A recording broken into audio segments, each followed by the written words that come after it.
Ümumən şükürdən çox danışmaq lazımdır. Bəzi adamlar elə başlayır ki, elhamdülillah şükür deyirik. Ya elə deyil. Şükür üçdür. Üç dənə şükür var.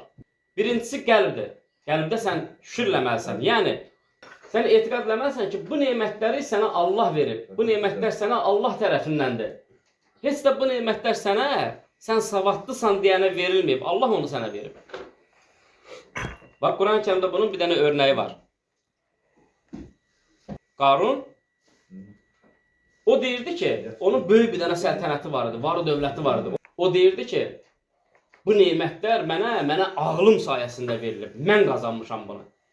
Təkəbbürlü eləyirdi. Və uzun bir bahalı parçadan paltar geyinirdi. Arxasıyla sürünürdü. İnsanlar o arxasında nökərləri qaldırırdı onun parçasını ki, paltarın əbasını dəyməsin. Allah Teala bir gecədə onu batırdı yerin dibinə.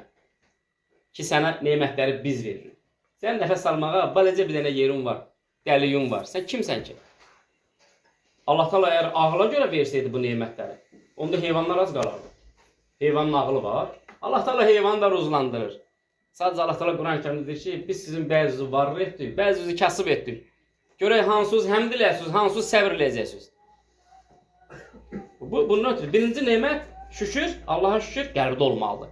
Bununla etiqad eləməlisən ki, bunlar mənə ağlım yox, Allah Teala verib mənə. Allahdandır.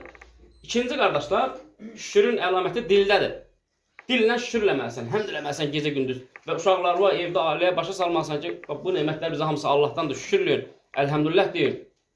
İn şəkərtum ləəzidənləkum, Allah Teala deyir. Əgər siz şükürləsiz, Allah sizə olan nemətin artıracaq.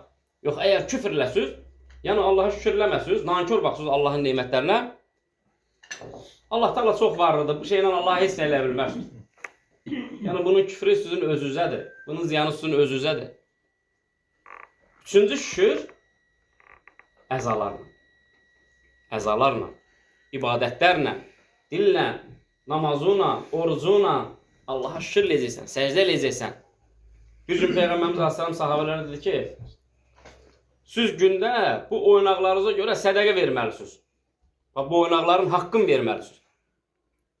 Fikir ver, bir dənə oynağın biri dayansa, məsələn, barmağı əyilməsin, bütün pozulacaq hər bir şey. Qısım məsələn getməyəndə bütün qarısan axsa, hər şey pozulur. Şükürün verməli. Sahabələr də ki, ya Rasulullah, bizim bədənimizdə nə qədər gör oynaqlar var. Biz onun sədəqəsini, şükürünü necə verə bilərik? Muhammed sallallahu aleyhi ve sellem dedi ki, 2 rükət səhər duha namazı qılın. Əgər belə söz, onun şükürün, onun sədəqəsini vermiş olursunuz. Görsəniz ki, əzalarla da şükür vermək olur. Belə qardaşlar, Allahın verdiyi nemətlərə çoxlu şükürləmək, bunu evdə, ailəyə, uşaqlara başa salmaq, bu cür, bu gözəl şəkildə, bu tərbiyədə, İslam tərbiyəsində ailəni sevdirmək, dinin gözəlliyin, belə olsa, əlhəmdülillah, Allahdan çoxlu bərəkət olacaq, bütün, əlhəmdülillah, insanın həyatı bütün gözəllik olacaq, nur olacaq, bərəkətli olacaq və əlhəmdülillah, sonunda da Allahın əmrini yerinə yetirmiş olacaqsan. Allahdan istəyirəm, Allah Teala bizi eşitdiyi faydalardan eləsin, Allah Teala bizi bağışlasın, Allah Teala yəni də süfrəni qəbul eləsin, iftar süfrəsi, Allah Teala bizi daim Quran və sünnin özlərində eləsin, Allah Teala başçımızı qorusun, Allah Teala şəhidlərimizə rəhmət eləsin, qazilərimizə Allah Teala can sağlığı versin, onları əvvəlki həyatına qaytarmağa Allah Teala kömək olsun. Və aqulu mə təsməun əstəğfiru innəhu huvəl-ğafurur rahim. Allah sizə bərəkət versin, Allah razı olsun.